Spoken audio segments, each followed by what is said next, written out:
लघु बच्चे के संग में महतारी, आखिर को कछुनाए चले, एक संग चले कर तू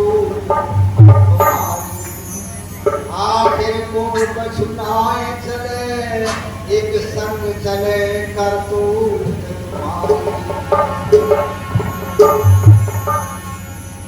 गाना जाने अर्थ न जाने, उसका नाम गवैया क्या। जन्म दे निर्माण करना, ऐसी बोलो भैया क्या। वक्त पड़े पे कामन आवे, ऐसा नोट रुपया क्या। बीच धार में नाव डुबा दे, ऐसा नाव भैया क्या। दूध के पर होए लटकनी, ऐसी दुधार भैया क्या। दूध के पर होए लटकनी, ऐसी दुधार गैया क्या। गैरों से मिलकर पिटवा में घूमा जाया, गैरों से मिलकर पिटवा में घूमा जाया।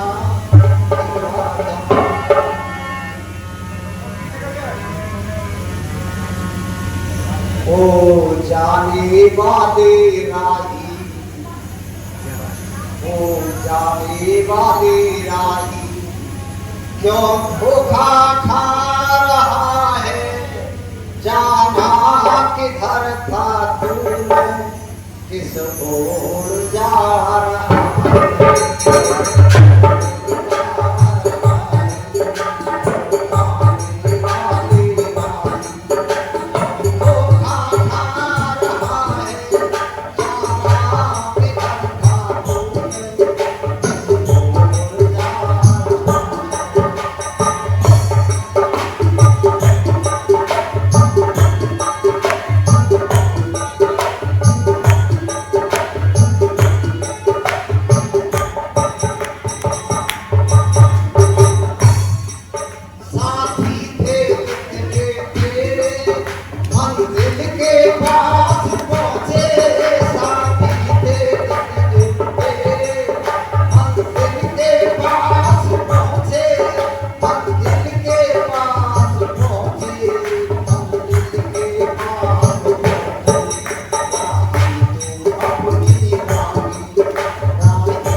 सभा के सम्मानीय अध्यक्ष महोदय, आर्य जगत के विख्यात उपदेशक विद्वान, यज्ञ के ब्रह्मा, सम्मानीय आचार्य पंडित सिंहदत्त पांडे जी और बहुत मधुर गायक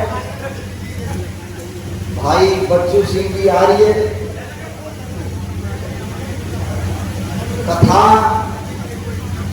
के माध्यम से अपना कार्यक्रम सबके सामने प्रस्तुत करती है बेटी सविता, समस्त सन्यासी महानुभाव, धर्म प्रेमी बंधुओं, माता बहनों, साथियों, बहुत सुंदर कार्यक्रम मेरे से पूर्व सुना है।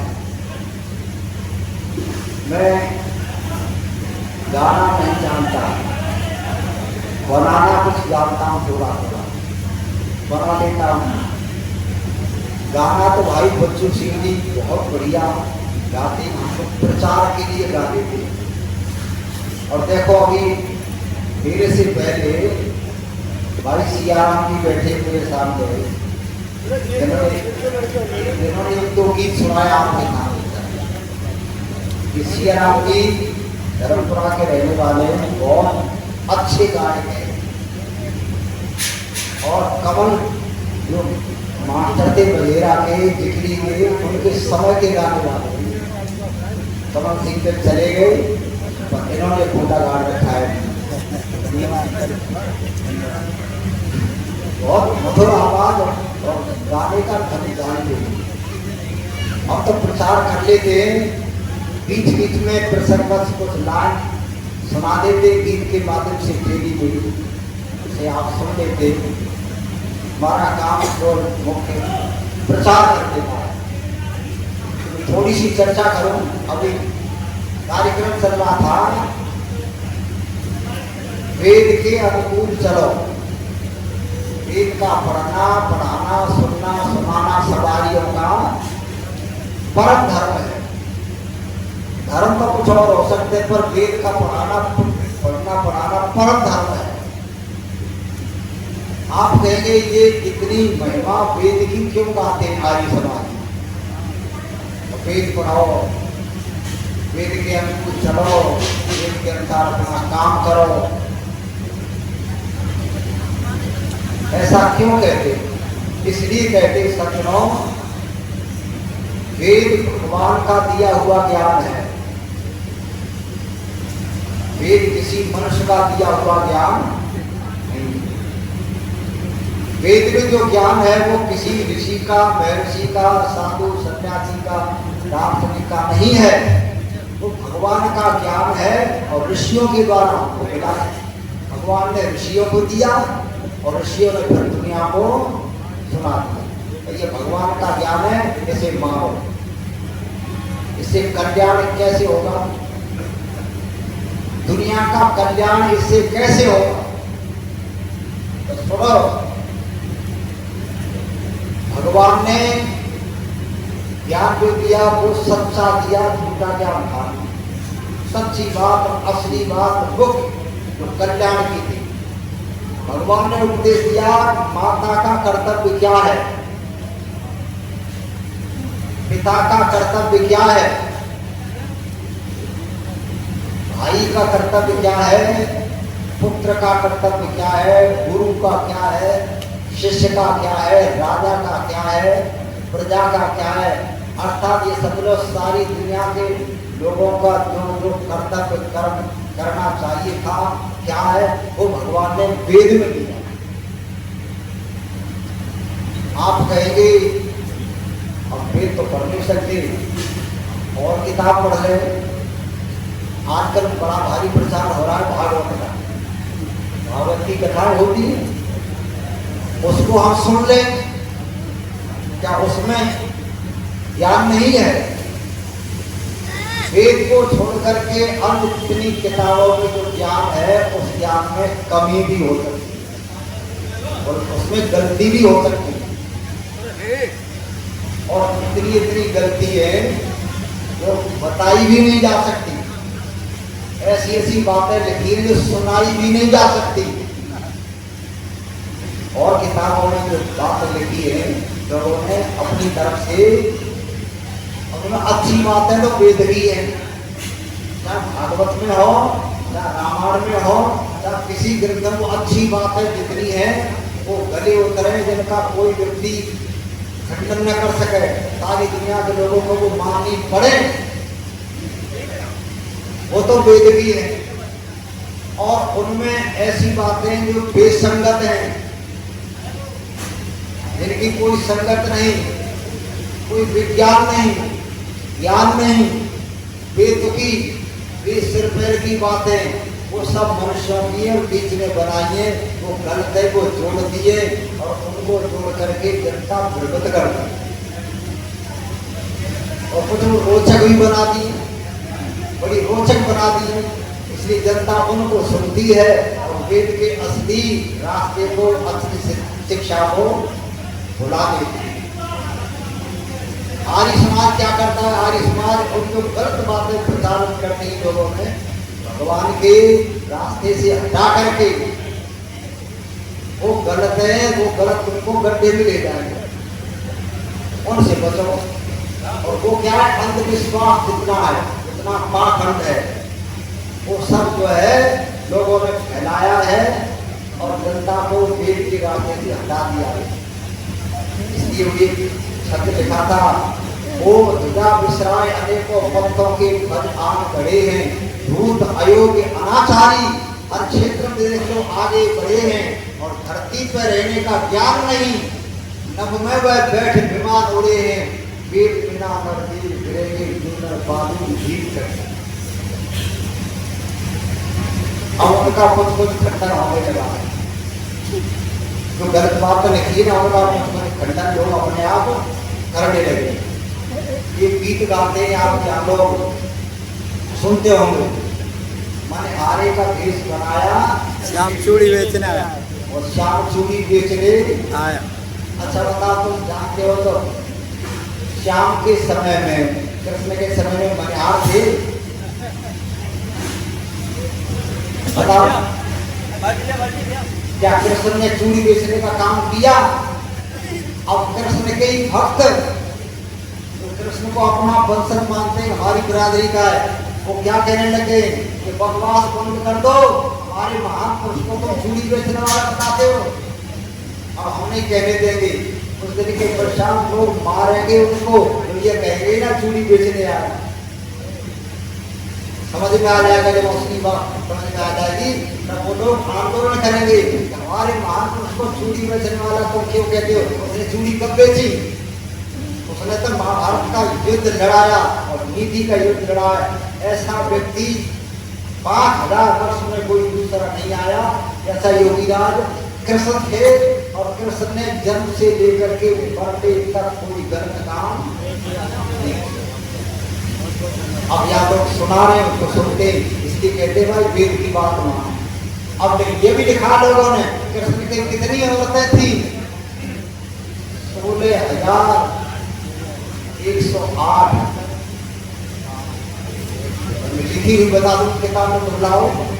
और एक आदमी के 16,108 औरतों, 16,108 और 10 पुत्र लिखे हैं उनके, एक से 10 पुत्र गुणा कर लो, 16,108 के 10 पुत्र लिख लो, कितने हो गए?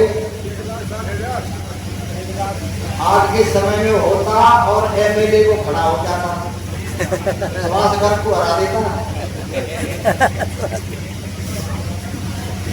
है जी? इतने आज के समय में होता 10 पुत्र और इतनी रानी। क्या ये बात सही है? बिल्कुल झूठ लिखी है किताब में। इसको लोग सुन रहे और क्या कहते हैं? बोलो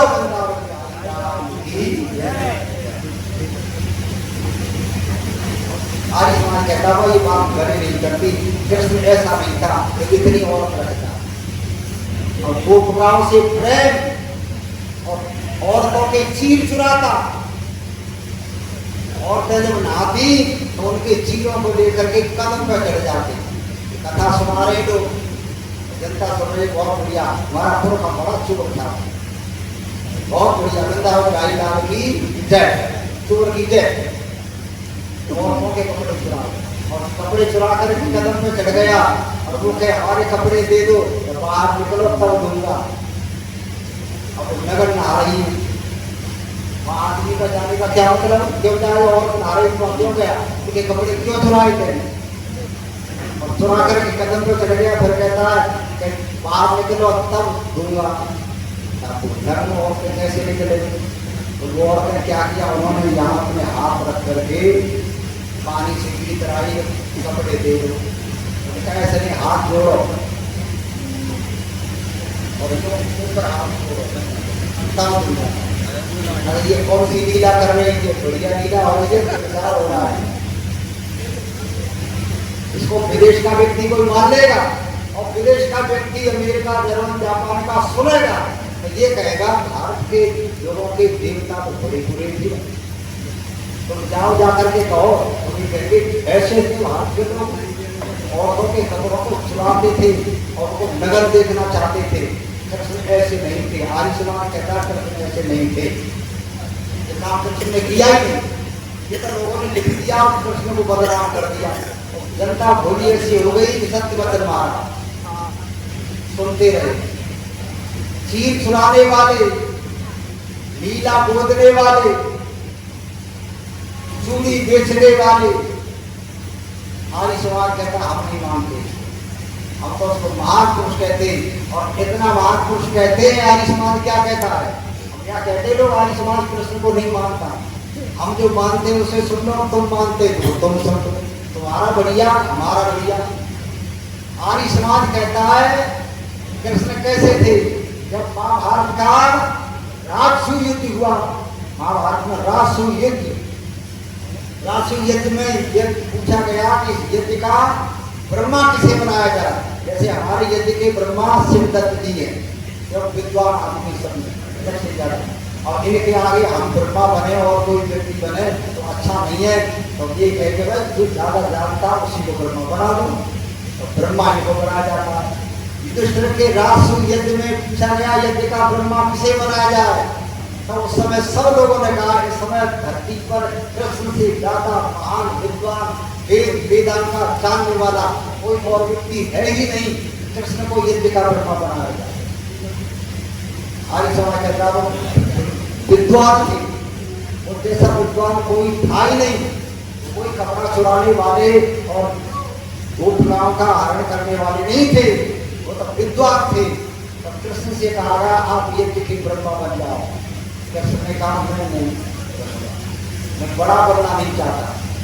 बड़ा कौन बनता है, जो आदमी चाहता है बड़ा, मैंने मैं तो छोटा बनूंगा, वो आदमी बड़ा बनता है। कृष्ण ने कहा मैं ब्रह्मा नहीं बनूंगा, क्या बनोगे। कृष्ण ने कहा था मैं तो स्वागत समिति का एक कार्यकर्ता बनूंगा, बाहर के आने वाले लोग इस यज्ञ में आएंगे, देश के विदेश के, उन लोगों के पैरों को धोऊंगा। देखो कितना बड़ा काम कर रहा है, सेवा करने का काम। इतना योग विद्वान, उस विद्वान को भारत के लोगों ने बदनाम कर दिया, कथा कह करके। और वो कथा भी ऐसे नहीं एक दो व्यक्ति को सुनाई जाए, लाउड स्पीकर लगा करके वृंदावन से आचार्य बुला करके और के यहाँ आओ और कुछ सारी जनता को सुनाओ हमारे देवता ऐसे थे, मैंने खाने का भेष बनाया, चूड़ी बेचने आया, लीला बोलने आया।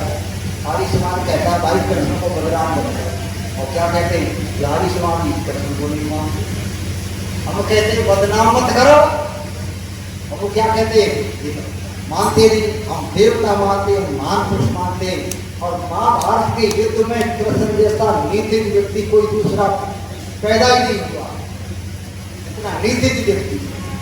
उसने जो काम किए देखो, एक तरफ 100 और एक तरफ 5, एक तरफ 5 व्यक्ति, 5 व्यक्ति क्या पेश आवे। क्या कहा था अर्जुन ने जिस समय हथियार डाल दिए, जब मैदान में गया है लड़ने के लिए गौरव सेना, अर्जुन ने हथियार डाल दिए। क्या हो गया भाई, अर्जुन ने क्या कर रहा है वो, तो तो मैं ना लड़ू, तो ना लड़े भाई के सामने रिश्तेदार, चाचा, ताऊ, मामा इत्यादि सब खड़े हैं, बाबा हैं, गुरु हैं, इन पर हथियार कैसे चलाऊं? किसने कहा? अर्जुन ने, इन पे हथियार कैसे चलाऊं? ये तो रिश्तेदार है, गुरु है, और जिन्होंने गोद में खिलाया वो बाबा भीष्म पितामह जैसे खड़े, मैं इनको नहीं मारूंगा। योगीराज कृष्ण उस समय शायद हथियार डाल दिए, मैदान छोड़ के बैठ गया। तब ये कृष्ण ही ऐसा व्यक्ति था, उसने कहा क्या कर रहा है ये, क्या कर रहा है तू, किसको देख रहा है? तो मैं रिश्तेदारों को देख रहा हूं। तो बिल्कुल गलत, बिल्कुल गलत सोच रहा है इस समय। गलत कैसे सोच रहा हूं? परिवार के लोग हैं, इनको मार करके राज्य का क्या करूंगा, राज्य का क्या करूंगा? तो देखो कितनी बढ़िया बात है। अर्जुन तू है आर्य वीर क्यों,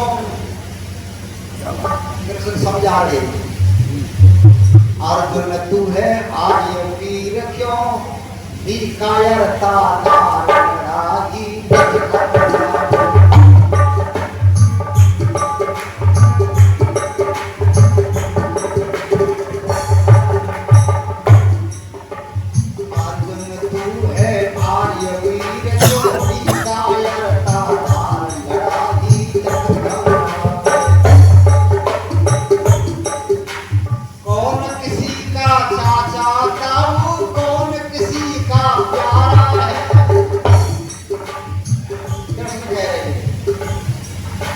कौन किसी का चाचा ताऊ, कौन किसी का प्यारा है, पर धरती पर मद के चक्कर में घूम रहा जग सारा है। स्वार्थ के साथी हैं सारे नाते रिश्तेदार,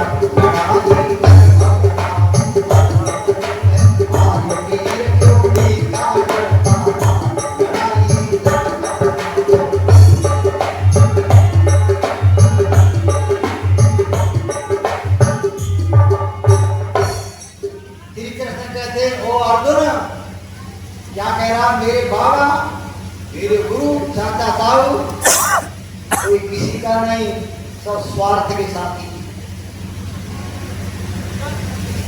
सब स्वार्थ के साथी है। हथियार उठा ले महाराज, मेरी हिम्मत नहीं पड़ रही है। क्यों ना पड़ रही? बाबा ने गोद में खिलाया, गोद में खिलाया, उनके ऊपर तीर चलाओ।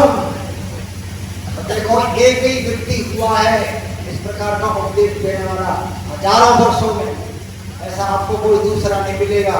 और कोई दूसरा व्यक्ति करे तो क्या कहते, भाई बहुत बुरा कर रहा है, कृष्ण क्या कहते, वो अर्जुन जानता नहीं, ये सब स्वार्थ के साथी है। और सुन, अधर्म करने वाला मानव घर का हो या बाहर का,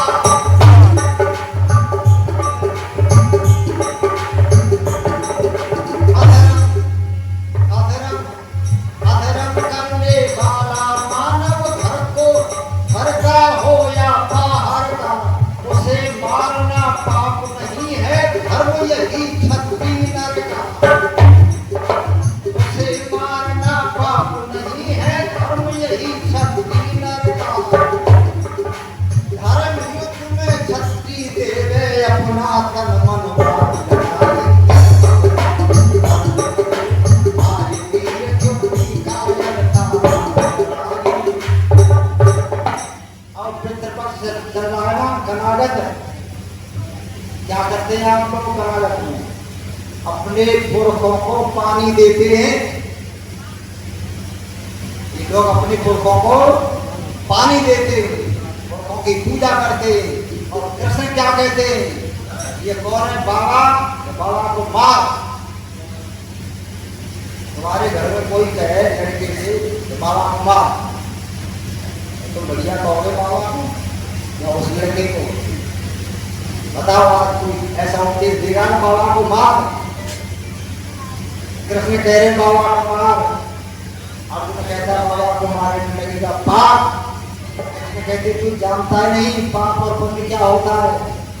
अधर्म करने वाला मानव घर का हो या बाहर का, और उसे मारना पाप नहीं है, धर्म यही क्षत्रिय का। अधर्म करने वाला घर का हो चाहे बाहर का, तुमसे देख रहा है मैंने तेरे से पहले मां मार दिया, अब कीर्तन करेगी मां को तुम मत मार देना चाहिए। ऐसे अधर्मी को मार, अधर्मी को मारने में कोई पाप नहीं होता, क्योंकि आतादाई बदे न दोष है। आतादाई को मारने में कोई पाप नहीं, वो घर का हो चाहे बाहर का। बाबा को मार, बाबा हो गया अधर्मी, अधर्म का साथ दे रहा है। बाबा अधर्म का साथ दे रहा है, इसलिए बाबा है अधर्मी। इसको मारने पुण्य मिलेगा। तो आप श्राद्ध करो, श्राद्ध कर रहे हो यदि, कृष्ण का यही श्राद्ध है, दुष्ट को मार। सही बाबा को मरवा दिया। ये कृष्ण की नीति है। और इसके अतिरिक्त जब गुरु द्रोणाचार्य आया सामने, इस गुरु ने पढ़ाया, यहाँ एक बात पढ़ाया जाता है, गुरु की निंदा मत सुनो। गुरु निंदा सुनोगे तो क्या जाओगे और नरक में। गुरु की निंदा सुनोगे तो और नरक में।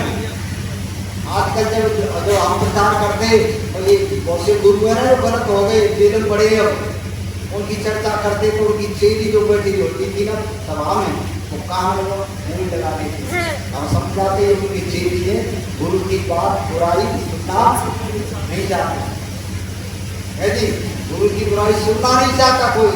और जब गुरु सामने है द्रोणाचार्य, अर्जुन है, तो अर्जुन ने कहा ये तो गुरु है, उन्होंने पढ़ाया है, क्या सिखाइए, क्या करूं। कृष्ण ने कहा मार। गुरु को जान से मारते, धरती में सुलाते। ये मारने के लायक गुरु या गुरु नहीं रहा, गुरु बिगड़ गया। मैं कर कह रहा था दादा बिगड़ा, पोता बिगड़ा, बाबा बिगड़ गया, और पृथ्वी सिंह बिगड़ है, ये तो सब बाबा बिगड़ गए। गुरु को मरवा दिया, इस कृष्ण ने गुरु को मरवा दिया, बाबा को मरवा दिया। और नाते रिश्तेदार धरती पर अर्जुन से क्या कहा था, अर्जुन इनको मारना पुण्य है, और इनको मार करके राज मिलेगा, और राज नहीं मिला तुझे, तू मर गया, तुझे स्वर्ग मिलेगा। यही धर्म है, अच्छा है। तो अच्छे काम जरूर करूंगा, पर एक बात है गुरुजी, इनको मारूंगा तो हत्या लगेगी क्या। हमारे आचार्य जी बात कह रहे थे, आपने ध्यान दिया होगा, हत्या और वध दो चीजें दोनों एक जैसे नहीं हो रही। हत्या और वध, हत्या किसे कहते हैं, किसी निर्दोष व्यक्ति को मार देना हत्या। किसी निर्दोष व्यक्ति को मार देना हत्या कहता है, और दोषी व्यक्ति को मार देना वध कहता है। रावण वध, वध, दुर्योधन वध, वाली ये हत्या नहीं है, ये वध है। उसका वध करो जो दोषी हो, और निर्दोषी को मार देना वो हत्या है। श्री कृष्ण ने क्या कहा, श्री कृष्ण ने कहा ये व्यक्ति पापी है, इनको मारने में कोई पाप नहीं होता। हो मारने में पाप नहीं होता, ये जीवात्मा के शरीर अंदर है, ये जीवात्मा जो है शरीर में से निकल जाएगा, पाप लगेगा, लाश पड़ी रह जाएगी। तो देखो कितनी सुंदर बात कही होगी राजकृष्ण, उसको सारा देश जानता है और अब भी मानता है। क्या कहा, जीव अनादि कभी न मरता, सदा हमेशा रहता है।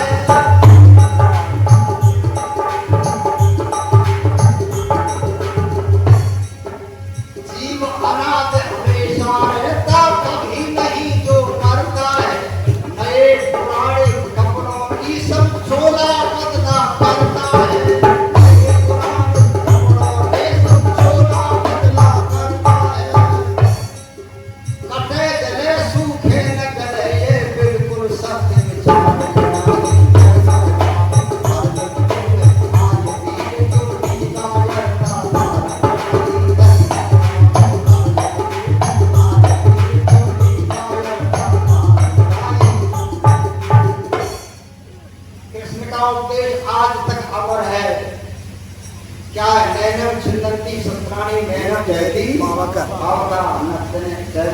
दयांता को न शोषयति मारुता।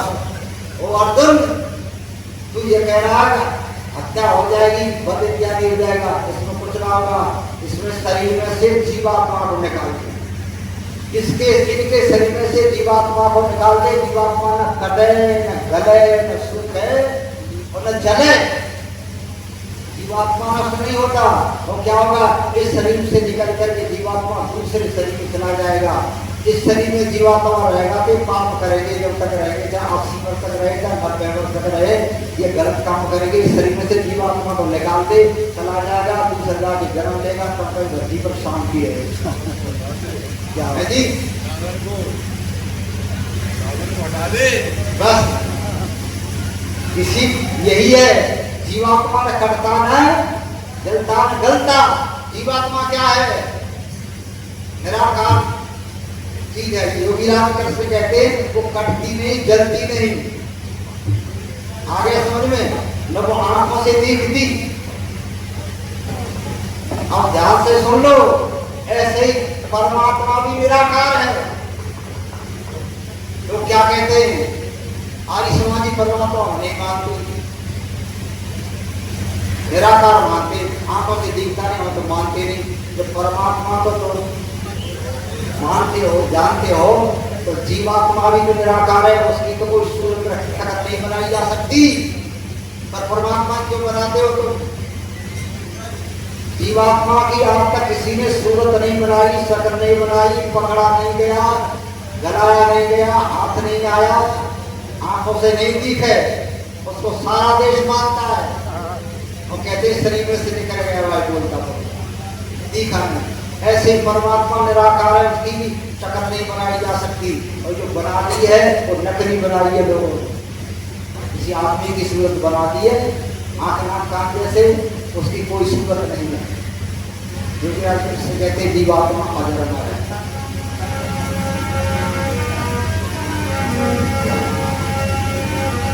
इसलिए बेहतर भाइयों बंधुओं में क्या कह रहा था, अब जो है महान पुरुषों को मानते, पर बढ़िया मानते हैं। शायद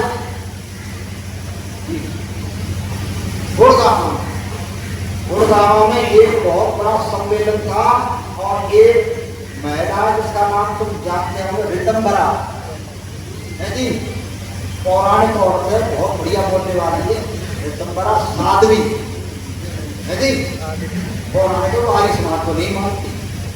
उसके गुरु, मुझे उनका नाम याद नहीं रहा, उनके गुरु साथ में थे। रितंबरा के गुरु साथ में सन्यासी थे।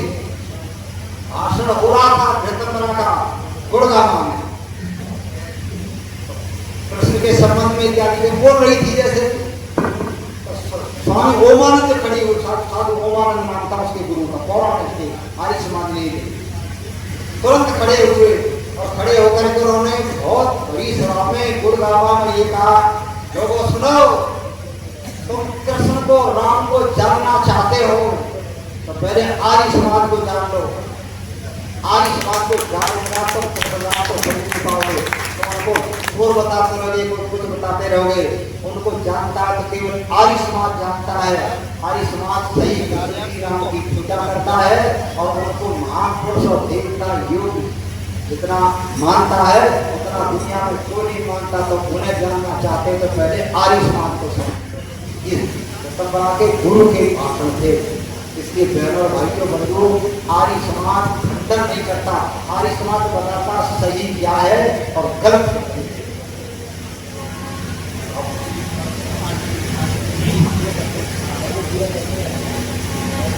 इसलिए बहनों भाइयों बंधुओं, बस मैं यही कह रहा था, वेद की शरण में आ जाओ, वेद की शरण में आ जाओ, और वेद के सिद्धांत को समझोगे तो सही गलत का पता लग जाएगा। सही और गलत को समझने की कसौटी उसी व्यक्ति को हो सकती है जो कुछ वेद के सिद्धांत को समझ जाएगा, और उसको पढ़े लिखे की जरूरत नहीं। बिना पढ़ा लिखा व्यक्ति की इसकी समझ में वेद का सिद्धांत हो गया, और सही और गलत को तुरंत छांट देगा, उसकी बुद्धि प्रखर हो जाएगी, उसके उसमें से अंधकार हट जाएगा। कभी कह रहे थे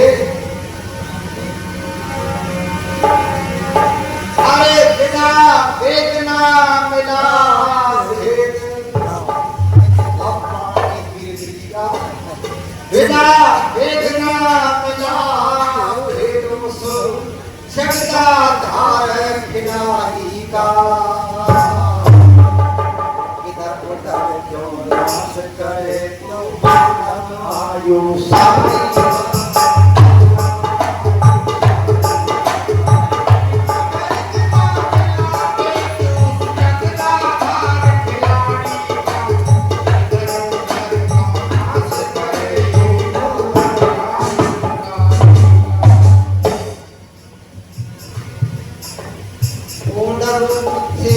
व्यक्ति में वेदों को पहचानना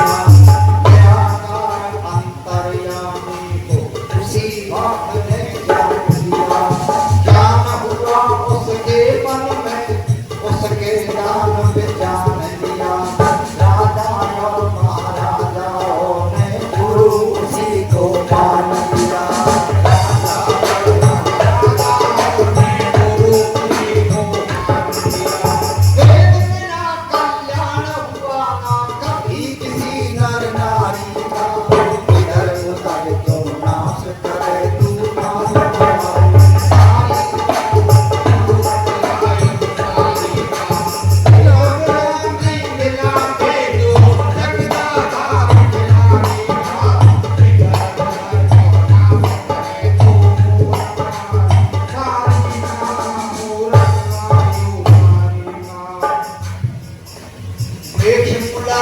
मन से चल के वेद पढ़न को आया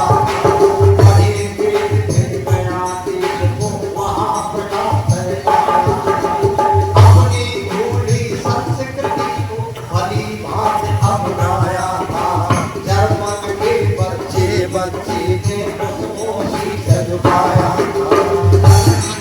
बच्चे बच्चे ने उसको सीख पाया बच्चे ने उसको शीश माया इसी वजह से नाम हुआ था इसी वजह से नाम हुआ था हर हिटलर बदकारी का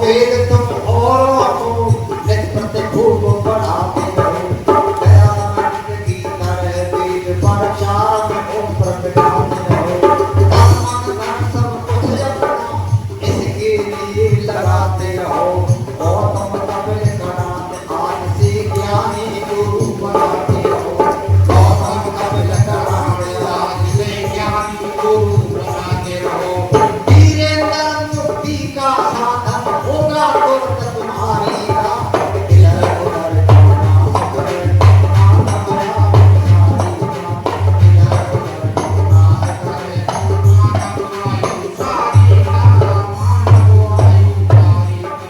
वेद मिला ना भेद मिला जगता धार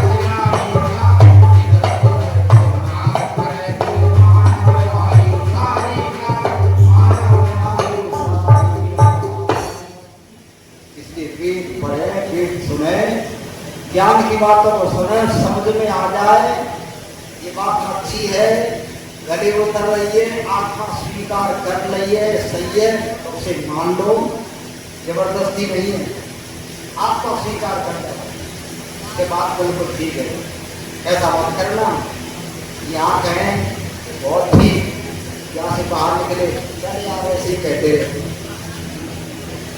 आई समाधि किसी को नाम थोड़ी देर में रिजल्ट मिलता और जो है आप समझो चिंतन करो केवल चिंतन करने के लिए कार्य